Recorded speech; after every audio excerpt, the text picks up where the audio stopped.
Hello everyone, welcome to the lecture series of Digital Logic Design। मेरा नाम सैयद अली ज़ामिन है और आज का जो टॉपिक है उसमें हम डिस्कस करेंगे कि सब्ट्रैक्टर्स क्या होते हैं, यानी सर्किट्स में, लॉजिक सर्किट्स में सब्ट्रैक्टर्स कैसे बनाए जाते हैं। तो स्टार्ट करते हैं हम। आज इस टॉपिक में मेनली दो टॉपिक्स हैं, सब टॉपिक्स।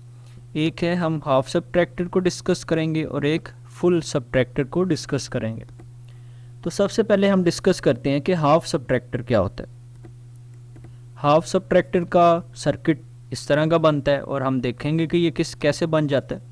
सबसे पहले हमें हाफ सब्ट्रैक्टर, सॉरी इधर सब्ट्रैक्टर है, हाफ सब्ट्रैक्टर है। हाफ सब्ट्रैक्टर को समझने के लिए क्या करना पड़ता है हमें, एक्सक्यूज मी, अच्छा, हाफ सब्ट्रैक्टर को हमें समझने के लिए सबसे पहले ट्रूथ टेबल को समझना पड़ता चाहिए।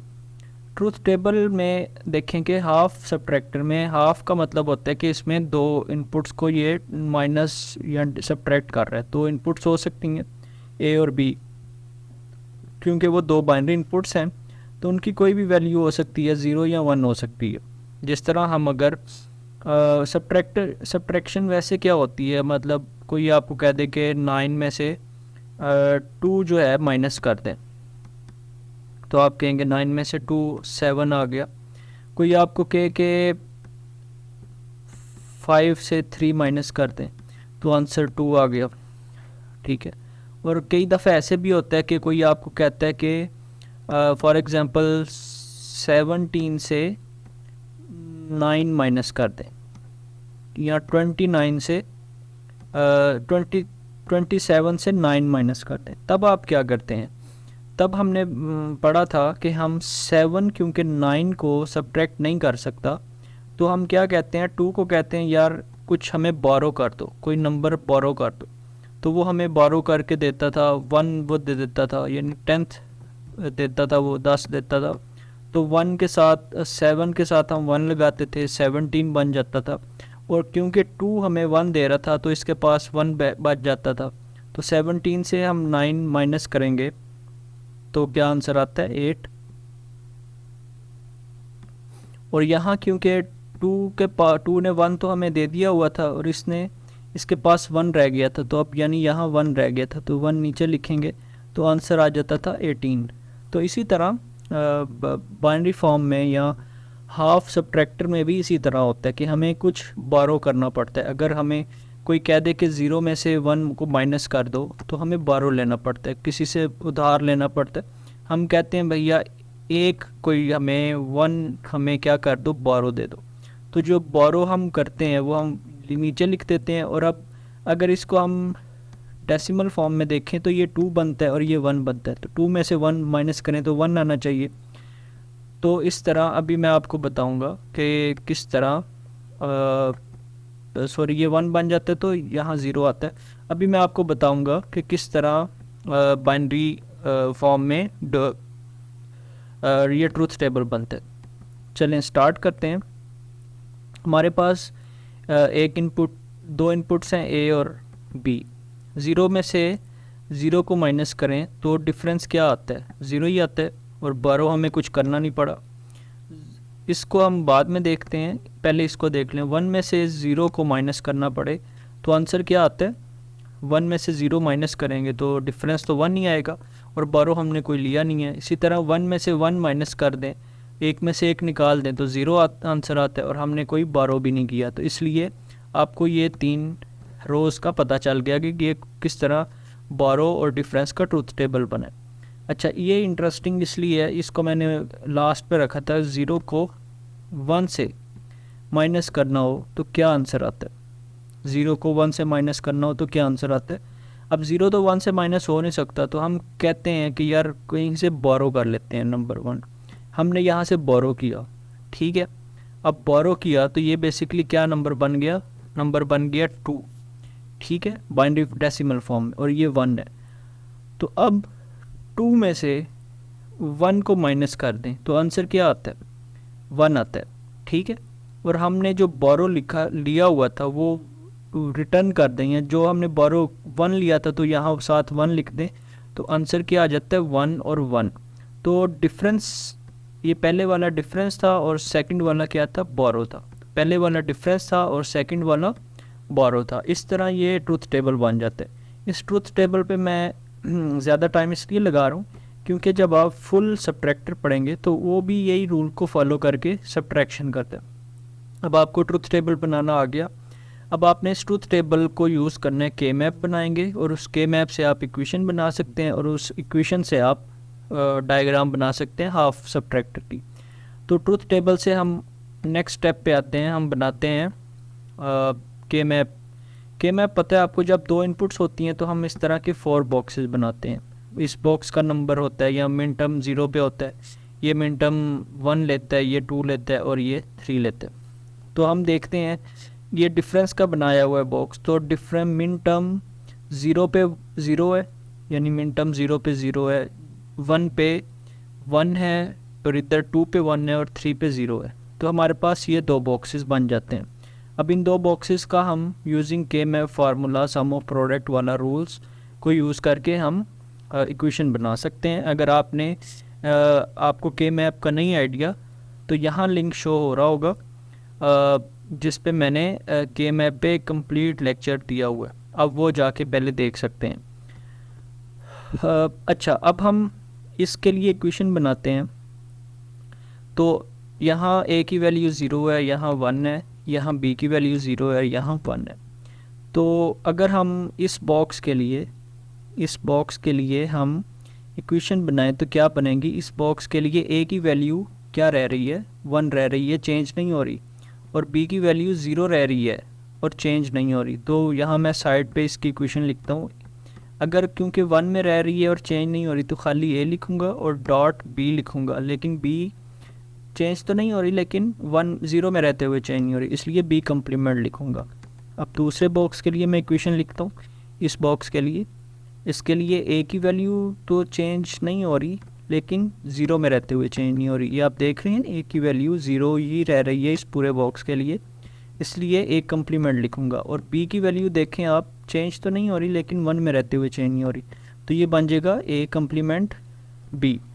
अब इस पूरी इक्वेशन को देखें तो ये इक्वेशन बेसिकली एक्सॉर की इक्वेशन है, ठीक है। तो इसको एक्सॉर की फॉर्म में इस तरह भी लिख सकते हैं, a एक्सॉर b। और इसका सर्किट बनाना हो तो हम एक इनपुट a और b देते हैं एक एक्सॉर गेट को, तो ये जो डिफरेंस का डायग्राम है या सर्किट है वो इस तरह बन जाता है, यानी हम जस्ट एक्सॉर गेट लगाते हैं। इसके बाद हम देखते हैं बोरो के लिए इक्वेशन बनाते हैं। बोरो के लिए हम दोबारा ट्रूथ टेबल पे जाएंगे और इस ट्रूथ टेबल में हम देखेंगे, मैं चेंज कर लेता हूँ कलर। बोरो के लिए देखेंगे तो बोरो के लिए हम देख रहे हैं कि मिन टर्म 0 पे 0 है, 1 पे 1 है और बाकी सारी जगह 0 है, यानी सिर्फ इस पोजीशन पे 1 है और बाकी जगह 0 है। तो इसके लिए हम इक्वेशन लिख देंगे, a की वैल्यू 0 यहाँ 1 है, यहाँ b की वैल्यू 0 यहाँ 1 है। तो इसके लिए इक्वेशन क्या बनेगी, इसके लिए a की वैल्यू चेंज तो नहीं हो रही लेकिन 1 में रहते हुए चेंज नहीं हो रही, सॉरी 0 में रहते हुए, इसलिए मैं a कम्प्लीमेंट लिखूँगा इनटू, अब b में रहते हुए चेंज नहीं हो रही, b की वैल्यू 1 में रहते हुए चेंज नहीं हो रही, तो इसलिए मैं लिखूँगा साथ b। तो a dot a complement b लिख दिया। तो इसका सर्किट हम बना सकते हैं, a यहाँ से a इनपुट लिया हमने और क्योंकि a कम्प्लीमेंट चाहिए था तो हमने यहाँ नॉट गेट लगा दिया, और क्योंकि ये एंड गेट है बेसिकली तो दूसरी इनपुट क्या होगी, b होगी, तो यहाँ से हमने b दे दी। तो बोरो का सर्किट ये बन गया, डिफरेंस का सर्किट ये, बोरो का सर्किट ये। तो इस तरह हमने हाफ सब्ट्रैक्टर बना लिया। अब हम नेक्स्ट टॉपिक पे आते हैं जो कि है फुल सब्ट्रैक्टर। अगर आपको हाफ सब्ट्रैक्टर बनाना आ गया तो फुल सब्ट्रैक्टर भी उसी रूल्स को फॉलो करके बनता है, लेकिन इसमें फुल सब्ट्रैक्टर क्या होता है कि उसमें नंबर ऑफ़ इनपुट्स ज़्यादा हो जाती हैं, यानी इसमें नंबर ऑफ़ इनपुट्स 3 होती हैं। अब 3 इनपुट्स के लिए आपको ट्रूथ टेबल बनाने आता है कि 3 इनपुट्स हैं तो पहले इनपुट के 4 ज़ीरोज़ होंगे, फिर 4 1 होंगे, फिर b के 2 ज़ीरोज़ 2 1 2 0 2 1, और c इनपुट या थर्ड इनपुट के लिए क्या होता है 0 1 0 1, इस तरह। अब हमने देखना है कि डिफरेंस और बोरो किस तरह बनता है। तो ये वही रूल है जो हमने हाफ एडर में देखा था कि हम कोई भी रैंडमली देख सकते हैं। ये पहली लाइन देखते हैं, पहली लाइन 0 को 0 से माइनस करेंगे तो आंसर 0 आता है, ठीक है, और 0 को फिर 0 से माइनस करेंगे तो डिफरेंस 0 आएगा, और हमने यहाँ बोरो कहीं भी नहीं लिया इसलिए बोरो की वैल्यू 0 है। अच्छा, इसके लिए देख लेते हैं, 0 को 1 से माइनस करें तो हमें पता था कि आंसर क्या आता था, 1 और 0, ठीक है। अब 1 और 0 को 1 से 1 और 0 आता था, अब हमारा नेक्स्ट इनपुट 1 है, यानी हमने 1 और 0 को 1 से उससे करना है, माइनस करना है। तो 1 को 0 से माइनस किया तो हमारा डिफरेंस क्या आता था, 0 आता था, और क्योंकि हमने एक बोरो लिया हुआ था तो यहाँ 1 आ जाएगा, ठीक है। इसी तरह हम कोई और देख लेते हैं, जिस तरह ये वाला देख लेते हैं, 1 को 1 से माइनस करें तो आंसर क्या आता है, 0 आता है। अब 0 को 0 से माइनस करें तो आंसर 0 आता है, और हमने कहीं बोरो नहीं लिया था तो इसलिए यहाँ 0 आ गया। इस तरह ये सारा ट्रूथ टेबल बन जाता है। अब अगर आपको के मैप आता है तो आप इस ट्रूथ टेबल को यूज़ करके के मैप बनाएंगे, और उस के मैप से आप इक्वेशंस बनाएंगे, और उन इक्वेशन से आप सर्किट बना लेंगे। तो मैं थोड़ा सा इसको एक्सप्लेन कर देता हूँ, वरना आप के मैप की वीडियो लेक्चर जो शायद यहाँ आ रहा हो आप उसको देख सकते हैं। यहाँ मैंने उसका लिंक जो है इस वीडियो की डिस्क्रिप्शन में भी डाल दिया हुआ है, आप उसे भी देख सकते हैं।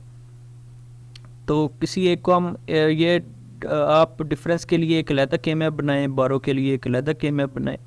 इनमें से बोरो के लिए मैं कोई बता देता हूँ, या डिफरेंस का एक बता देता हूँ आपको कि फॉर एग्जांपल डिफरेंस में आपने मिन टर्म 0 पे 0 है, 1 पे 1 है, 2 पे 1 है, इस तरह सारे देख के ये वाले बॉक्सेस बना लेने हैं, ठीक है। और ये बॉक्सेस वही हैं, तकरीबन ये के मैप डिफरेंस का वही है जो सम के लिए बनता है। सम के लिए भी हमने इसको सॉल्व किया था, और उसके लिए same A complement, B complement और सी कम्प्लीमेंट आंसर आ रहा था। सबसे पहले तो ये इक्वेशन आएगी, मैं कोई एक इक्वेशन इस बॉक्स के लिए चलें आपको बता देता हूँ। इस बॉक्स में देखें ए की वैल्यू 0 है, चेंज नहीं हो रही, लेकिन 0 में रहते हुए चेंज नहीं हो रही, इसलिए मैं लिखूँगा ए कम्प्लीमेंट। और यहाँ देखें बी की वैल्यू भी चेंज तो नहीं हो रही, लेकिन 0 में रहते हुए चेंज नहीं हो रही, इसलिए लिखूँगा बी कम्प्लीमेंट। और सी की वैल्यू चेंज नहीं हो रही, लेकिन 1 में रहते हुए चेंज नहीं हो रही, जिसको यहाँ उसने सी की जगह बी इन का नाम दिया हुआ है, यानी बोरो इनपुट, तो बी इन की वैल्यू चेंज नहीं हो रही, बी इन के साथ लिखूँगा। तो ये एक इक्वेशन बन जाएगी। ये इक्वेशन देखें आप कि ये किसके लिए, ये फर्स्ट वन के लिए, इसके लिए उसने ये लिखी हुई है, इसकी थी, ठीक है। इसी तरह आप सारे बॉक्सेस के लिए इक्वेशन बनाएंगे, और ये एक सर्किट, ये एक इक्वेशन बन जाएगी। अब इस इक्वेशन को यहाँ मैंने सिंप्लीफाई करके बताया हुआ है कि ये इक्वेशन किस तरह सिंप्लीफाई होती हैं। ये जो रूल्स हैं इनको अलजेब्रिक बूलियन अलजबरा वाला एक लेक्चर है जिसका मैं लिंक इस वीडियो की डिस्क्रिप्शन में डाल दूँगा, आप उसको भी जाके देख लेना अगर आपको बूलियन अलजबरा नहीं आता तो। उन रूल्स को फॉलो करते हुए एक इक्वेशन बनी हमारे पास, और वो ये वाली बनी, C XOR A XOR B। इसका मैं सर्किट बना लूँगा। फिर इसी तरह मैं बी आउट के लिए यानी बोरो के लिए एक के मैप बनाऊँगा, जिसमें ये 3 बॉक्सेस बनेंगे, 2 ये कंबाइन हो जाएंगे, फिर 2 वाले ये कंबाइन होंगे, फिर ये 2 वाले कंबाइन होंगे, फिर क्योंकि ये 3 बनेंगे तो इस तरह 3 इक्वेशंस बनेंगी, 3 प्रोडक्ट्स बनेंगी जिनको आपने सम करना है। किसी एक के लिए हम बना लेते हैं, मैं कलर चेंज करके आपको किसी एक का बता देता हूँ। फॉर एग्ज़ाम्पल मैं आपको इसका बता देता हूँ, इसका चलें ये लास्ट वाली का बता देते हैं, यानी इन दो बॉक्सेस का बता देता हूँ कि ये किस तरह सॉल्व होते हैं।